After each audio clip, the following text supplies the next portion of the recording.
नमस्कार, स्वागत है एपीएन लाइव 24 में। अरुणाचल प्रदेश और आसाम हमेशा से ही एक खास संबंध साझा करते आ रहे हैं, चाहे वो ऐतिहासिक हो या फिर आज की बात हो। यदि हम इतिहास के बारे में बात की जाए तो आसाम और अरुणाचल प्रदेश महाभारत के समय से ही एक दूसरे से जुड़े हुए हैं और सन 1972 से पहले अरुणाचल प्रदेश को नेपाल के नाम से जाना जाते थे और अरुणाचल प्रदेश आसाम के ही हिस्से थे। मगर 1972 के बाद अरुणाचल प्रदेश आसाम से अलग हुए और ये एक यूनियन टेरिटरी बन गए और सन 1987 को ये एक राज्य बन गए। आज सीमा रेखा के बाद कई बार आसाम और अरुणाचल के बीच में विवाद होते हैं, चाहे वो बाउंड्री को लेके हो या फिर पॉलिटिकल इशू। मगर हम आसाम और अरुणाचल के लोग एक दूसरे को बाय बाय मानते हैं और ये विवाद को हम आपस में ही सुलझा लेते हैं। हम एक दूसरे के बोल विचार रहन सहन को सीखते हैं और एक दूसरे के त्योहार में शामिल होते हैं। और आज हमारे अरुणाचल प्रदेश में आसाम राजा द्वारा बनाए गए ऐसे कई सारे ऐतिहासिक चिन्ह हैं जिसे हम गर्व से देखते हैं, जैसे कि इटापोट, मालिनी तान और परशुरामपुर। तो आज मैं आप सभी को एक ऐसे एनजीओ के बारे में बताने जा रही हूँ जो आसाम और अरुणाचल के बीच में भाईचारा और शांति लाने के लिए काम करते हैं।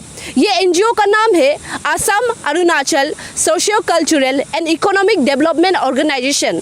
और बड़ी खुशी की बात यह है कि ये एनजीओ के प्रेसिडेंट विमल गोगोई आज हमारे एपीएन लाइव 24 के साथ जुड़े हुए हैं। तो सबसे पहले सर, मैं आपको हमारे इस एपीएन लाइव 24 में बहुत स्वागत करती हूँ। थैंक यू एंड नमस्ते टू अरुणाचल पीपल। तो सर, आप सबसे पहले हमें आपके ऑर्गेनाइजेशन के बारे में बताइए कि आपके ऑर्गेनाइजेशन किस तरह से काम करते हैं, ये कब से एक्टिव हुए और इसका क्या मकसद है। हमारे ऑर्गेनाइजेशन का मेन मकसद है भाईचारा और प्यार अरुणाचल और असम के बीच में। इस एनजीओ को मैंने फॉर्म किया था लास्ट ईयर, लेकिन काम नहीं कर पाया कोरोना की वजह से। फिर वेट करते करते थक गया कि कोरोना तो होते ही रहेगा और कब ख़त्म होगा मालूम नहीं, लेकिन जिस मोटिव से इसको बनाया गया काम तो करना पड़ेगा। तो इसी मोड हम लोग निकल गए बाहर काम करने के लिए। तो पहला काम हम लोगों ने किया कि अब देखिए नेशनल हाईवे एक है जिसको हम असम के लोग अरुणाचल के लोग दोनों यूज़ करते हैं। असम में लॉकडाउन है, फिर भी अरुणाचल का जोग्राफिकली ऐसा स्टेट है, कैपिटल अलग जगह पे है और दूसरा डिस्ट्रिक्ट अलग जगह पे, जैसे ईस्टर्न साइड अलग वेस्टर्न साइड अलग। पासीघाट के लोग अगर ईटानगर आना चाहते हैं, नामसाई के लोग अगर ईटानगर आना चाहते हैं तो भैया असम क्रॉस करके आना पड़ेगा। तो उन लोग अरुणाचल के लोगों को बहुत प्रॉब्लम फेस होता है, लोकल प्रॉब्लम भी होता है, पुलिस से भी होता है। मैं ये नहीं बोल रहा हूँ कि पुलिस मतलब ये कुछ गुंडागर्दी करते हैं, पुलिस भी अपनी ड्यूटी निभाते हैं। इसी बीच में कोई हमारे भाई बहन से कुछ भूल चूक हो जाते हैं तो पुलिस लोग को मौका मिलता है।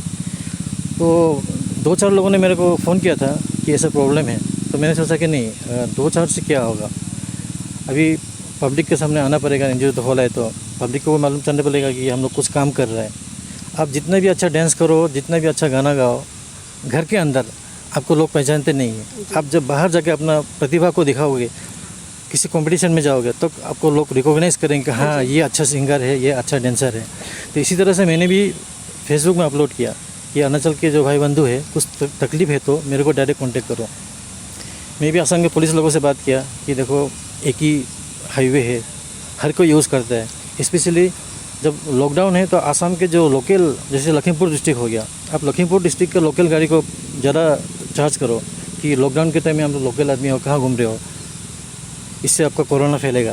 लेकिन अरुणाचल के लोग तो उसी रोड से चले जाएंगे ना। तो अरुणाचल के लोग को तो आपका ड्यूटी है सिर्फ गाड़ी रोको, कुछ इलीगल सामान है तो देखो रोक दो। अगर इलीगल सामान नहीं है, दूसरे डिस्ट्रिक्ट जा रहा है, कोई मेडिकल पर्पज़ में जा रहा है, कोई एजुकेशन पर्पज़ में जा रहा है, तो किसी का देहांत हो गया तो जाना तो पड़ेगा ही। तो इसलिए मैंने पुलिस लोगों से बात किया कि आप लोग उन लोग को फ्रीली जाने दो, कुछ रोका टोकी मत करो, क्योंकि आपका एक कोना से दूसरा कोना जाने में कोई जगह में 4 घंटा, किसी में 8 घंटा, किसी में 12 घंटा लगता है। तो समय बर्बाद होता है लोगों का, टाइमली पहुंचना पड़ता है। इसलिए मैंने निकल के एफबी में अपलोड किया कि अभी एफबी में अपलोड करने के साथ साथ अभी करीबन 20-30 केस तो आ गया मेरे पास। तेजपुर से भी हुआ, बोरगांग से भी हुआ, सोतिया से हुआ, डिब्रूगढ़ से हुआ, आपका जोनाई से हुआ, फिर आपका किमिन में हुआ, लालुक पे हुआ, हर जगह से फ़ोन आ रहा है। तो मैं फिज़िकली जा नहीं पाता हूँ, लेकिन फिज़िकली एक ही जगह गया था, आपका किमिन के आसपास सिलोनी जान पे। तो एक्स अरुणाचल होम मिनिस्टर टाकर माटी सर का भतीजा था, उसने फ़ोन किया था कि पुलिस ने पकड़ा है। तो मैंने जाकर पुलिस से बात किया कि जाने दो, डॉक्यूमेंट भी सही था, खाली लॉकडाउन के वक्त क्यों घूम रहा है बोल के उसको मतलब पकड़ लिया था। तो मैंने ये तो कोई रीज़न नहीं होता ना कि वो एक ही रोड है, क्रॉस तो करना ही पड़ेगा। मैंने सिर्फ फिज़िकली एक ही जगह गया, किमिन के आसपास, बाकी मैं टेलीफोन से सबको कवर कर रहा हूँ। तो आप हमें अपने बारे में कुछ बताइए कि आपने इस एनजीओ को किस लिए फॉर्म किया और आप कब से अरुणाचल और आसाम के बीच में भाईचारा लाने के लिए काम कर रहे हैं, और आप इस एनजीओ के अलावा आप क्या क्या काम करते हैं? मेरा इंट्रोडक्शन बोलने से, मैं पैदाइशी अरुणाचल का हूँ। मैं आलोंग वेस्ट सियांग में पैदा हुआ था। तो आर.के. मिशन में मैंने पढ़ाई किया था। तो आधा ज़िंदगी अरुणाचल में मेरा गया। उसके बाद सिंस 1998 फिर मैं अरुणाचल में हूँ। अरुणाचल में मैंने उस वक्त एक्स मिनिस्टर जो है तकम पारियो सर, मैं उनका पीए और मैनेजर था। उसके बाद मैंने लिखा साया भैया के साथ काम किया था, निक कमेन भैया के साथ काम किया था। वो दोनों ही अभी मतलब एक्स MLA है। तो अरुणाचल में रह के मतलब क्या, अरुणाचल से मुझे प्यार है, क्योंकि बोर्न एंड बॉटअप यहीं का हूँ। मुझे एजुकेशन भी यहीं से मिला, नौकरी भी यहीं पे मिला, अपना लाइफ सर्वे भी अरुणाचल पे कर रहा हूँ। आज मैं जो कपड़ा पहना हुआ हूँ ये भी अरुणाचल के पैसे से है, इसलिए मैं अरुणाचल से बहुत प्यार करता हूँ। तो इसलिए अरुणाचल के लोगों से पॉलिटिकली तो बहुत कुछ चेंज हो गया, लेकिन जगह तो वही का वही है। आज हम लोग बॉर्डर प्रॉब्लम इशू फेस करते हैं। अभी जो लोग असम के लोग अरुणाचल कभी नहीं हैं, उनको मालूम नहीं अरुणाचल के अंदर क्या है। तो अरुणाचल एक ऐसा स्टेट है, असम को छोड़ के अगर कहीं में नामघर है असमीज़ का जो पूजा हुआ होता है, सिर्फ अरुणाचल पे है। आप भारत के किसी भी कोने में चले जाओ, कहीं आपको नामघर मिलेगा नहीं। आई थिंक खाली ईटानगर एरिया में 7 नामघर होगा। तो हम असम के लोग यहाँ पे खुशी खुशी रहते हैं, अपना बिहू सेलिब्रेट करते हैं। हम लोग का लोकल जो भावना होता है, भावना मनाते हैं, बिहू फंक्शन मनाते हैं। सब यहाँ के लोकल लोग हमें डोनेशन देते हैं, मदद करते हैं। तो वही भाईचारा अगर असम पार्ट में किया जाए तो दोनों में बॉर्डर इशू तो कभी होगा ही नहीं, भाईचारा बन के रहेगा। तो मैं भी चाहता हूँ कि भाईचारा बन के रहे, क्योंकि अभी देखिए, आप अपना घर बनाते हैं तो घर में बेरा लगाते हैं या बाउंड्री वाला गेट लगाते हैं, क्योंकि बॉर्डर एक ऐसा जगह है जहाँ पे आप बेरा नहीं लगा पाओगे, बाउंड्री नहीं लगा पाओगे, ये पॉसिबल नहीं है। लेकिन म्यूचुअल अंडरस्टैंडिंग में रहोगे, जैसे आप अरुणाचल के पार्ट में असम के पार्ट।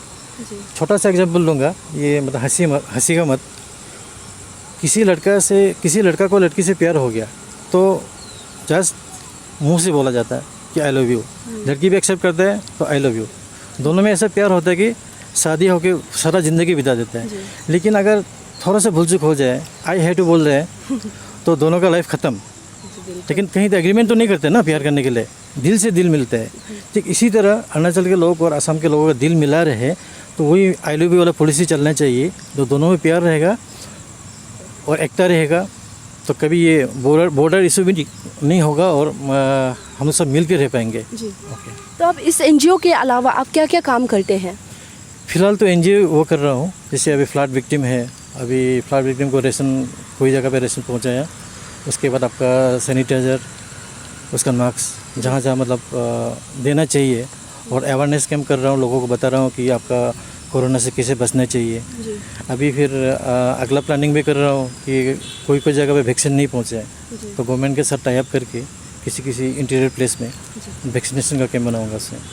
तो आपको अरुणाचल और आसाम के बीच में अधिकतर कौन से विवाद दिखाई देते हैं? अधिकतर विवाद तो ज़्यादातर तो बॉर्डर प्रॉब्लम में होता है। तो बॉर्डर तो मैंने बोल ही दिया, सॉल्यूशन तो है ही है। आप जितने भी कोर्ट के पास जाओ, कोर्ट से सोल्यूशन निकलेगा नहीं, सरकार से सोल्यूशन निकलेगा नहीं। अगर लोग अगर मिल के रहेंगे तो कुछ कभी झगड़ा होगा नहीं। सोल्यूशन तो उसमें ऑटोमेटिक निकला हुआ है कि दोनों में प्यार रहना चाहिए। रहा लॉ एंड ऑर्डर का बात ना, तो लॉ एंड ऑर्डर का तो हर जगह पे होता है। असम में भी एक प्रॉब्लम है, अरुणाचल में भी प्रॉब्लम है। तो मतलब ये हर जगह पे अच्छा आदमी भी होता है, खराब आदमी होता है। लोकल गुंडा, खुसरा गुंडा हर जगह पे है। अब अरुणाचल पार कीजिए, हरमती में मिलेगा, लालुक मिलेगा, लखीमपुर, हर जगह। फिर यहाँ अंदर घुस के आओ, गुमतो हो, दोईमुख हो, ईटानगर हो, हर जगह पे होता है। तो इसको हम लोग म्यूचुअली अंडरस्टैंडिंग करके मिटाना चाहते हैं। ये असम के लोग अरुणाचल को मदद करें और अरुणाचल के लोग असम को मदद करें। जी, तो हमने देखा कि कुछ दिन पहले आपके एक व्हाट्सएप मैसेज थे जो कि काफ़ी वायरल हो चुके हैं। तो उस मैसेज में आपने कहा था कि यदि कोई अरुणाचल के कोई भी लोग असम के द्वारा से होके कहीं डिस्ट्रिक्ट में जाते हैं तो और उसे कई बार असम की पुलिस तंग करते हैं तो उस मामले में आपको कॉल करें। तो सर उस व्हाट्सएप मैसेज के पीछे में आपके क्या मकसद थे? मकसद तो वही था कि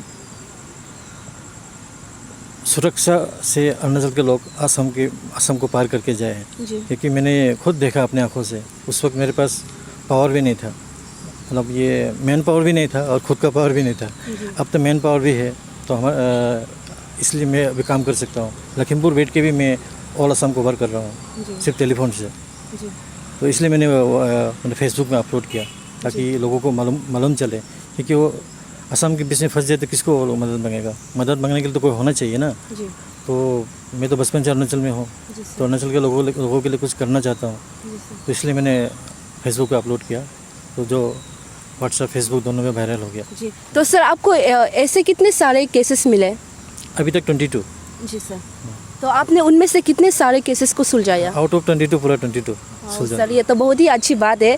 तो सर आप हमें ये बताइए कि हमने देखा कि हमारे अरुणाचल और आसाम के बीच में कई सारे लाइक सोशल और इकोनॉमिक डिपेंडेंस होते हैं, चाहे वो मार्केट के बारे में बात की जाए तो या फिर कल्चर के बारे में बात की जाए तो सर आप इसके बारे में कुछ बताइए।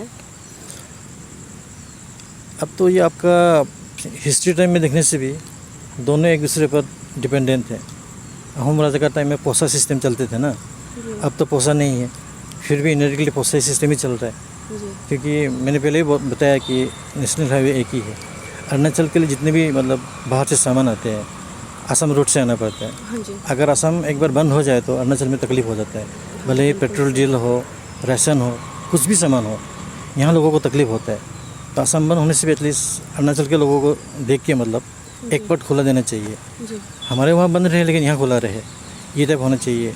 और देखिए अभी असम के लोग जितने गवर्नमेंट सर्वेंट है असम गवर्नमेंट के अंदर, आई थिंक उनका 70% अगर कैलकुलेट किया जाए वो तो अरुणाचल में है। अरुणाचल गवर्नमेंट हमें मतलब नौकरी दे के वो कर रहा है। अभी प्राइवेट इसमें भी देखिए, प्राइवेट स्कूल पकड़ लीजिए, दुकान में सेल्समैन पकड़ लीजिए, वाइन शॉप में मैनेजर सेल्समैन पकड़ लीजिए।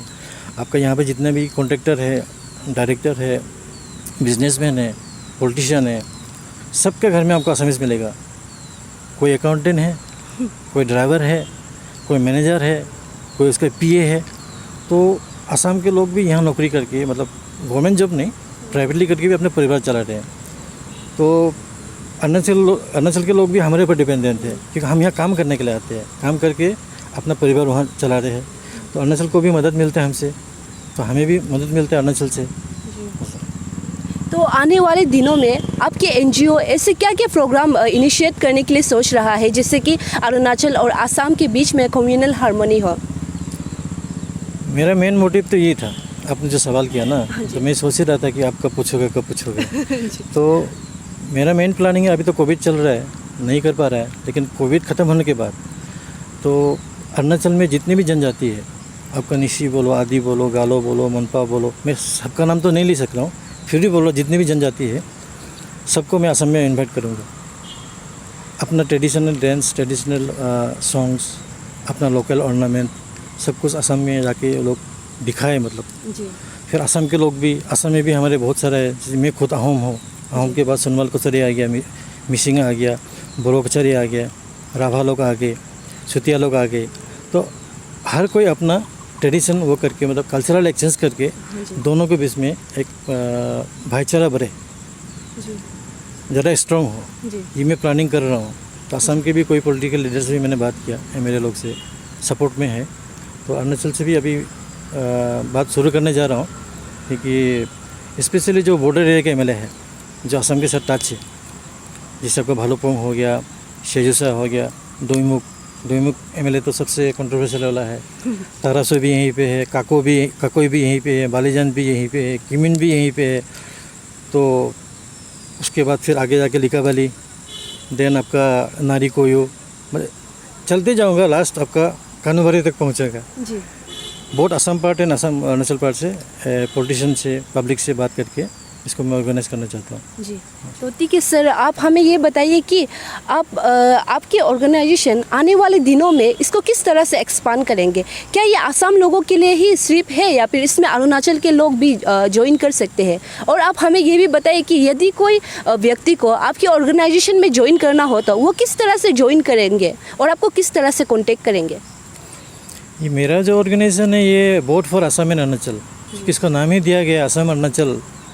तो मैं प्रेसिडेंट हूँ, असम से बिलोंग करता हूँ और इस ऑर्गेनाइजेशन के जो जनरल सेक्रेटरी है वो करादादी डिस्ट्रिक्ट पालिन से बिलोंग करते हैं। उनका नाम है ताकू ज्योति।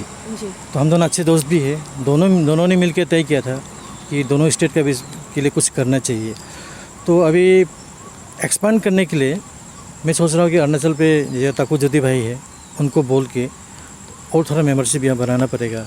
आसाम में तो मेरे साथ में है आपका पॉलिटिशियन भी है, उसके बाद कॉलेज के प्रिंसिपल भी है, मतलब बहुत सर्विस कर भी रहे हैं, कोई रिटायर्ड भी है, डॉक्टर भी है, एडवोकेट भी है हमारे ऑर्गेनाइजेशन में। तो अरुणाचल पार्ट से भी मैं ईच एंड एवरी कम्युनिटी से 2 मेंबर लेना चाहता हूँ, ताकि मैं दापुरी जो जाऊँ तो हमारे ताकिन जो भाई बंधु है उनसे मदद मिले। और निशी बोलने से तो पूरा है गया, मतलब ना आपका ज़रा तो निशी एरिया ज़्यादा है और मेरा जीएसी खुद निशी है। फिर मोम्पा हो गया, ताकि मतलब ये आपका सरदुप्पन हो गया, उसमें क्या ताई खमती सिंगफो जो भी हो, सबका नाम तो नहीं ले रहा हूँ, कोई माइंड नहीं करना चाहिए, सिर्फ बता रहा हूँ। मतलब तो सबसे लूँगा और असम से भी, और इसी मकसद से आया हूँ कि प्लानिंग करके सबको इन्विटेशन दूँगा और मेरा जो ऑर्गेनाइजेशन इसको एक्सपांड करके हम लोग मिल के काम करेंगे। तो सर, यदि कोई व्यक्ति को आपके ऑर्गेनाइजेशन में ज्वाइन करना हो तो वो किस तरह से ज्वाइन करेंगे और आपको किस तरह से कांटेक्ट करेंगे? कांटेक्ट के लिए तो मैं अपना नंबर दे चुका हूँ, तो मुझे डायरेक्ट कांटेक्ट कर सकते हैं। तो क्योंकि सोशल सर्विस करने के लिए कोई ज़्यादा नहीं है। हर किसी का मकसद होता है कि किसी पॉलिटिकल पार्टी में ज्वाइन करके कुछ फ़ायदा लिया जाए। तो सोशल सर्विस के लिए बहुत कम लोग हैं निकल के आते हैं।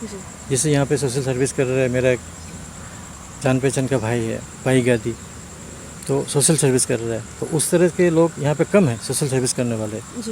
तो जो दिल से आएंगे डायरेक्ट कांटेक्ट कर सकते हैं, फिर बातचीत करेंगे। अगर दिल से दिल मिल गया तो मेंबर बना देंगे, कोई बड़ी बात नहीं है ये।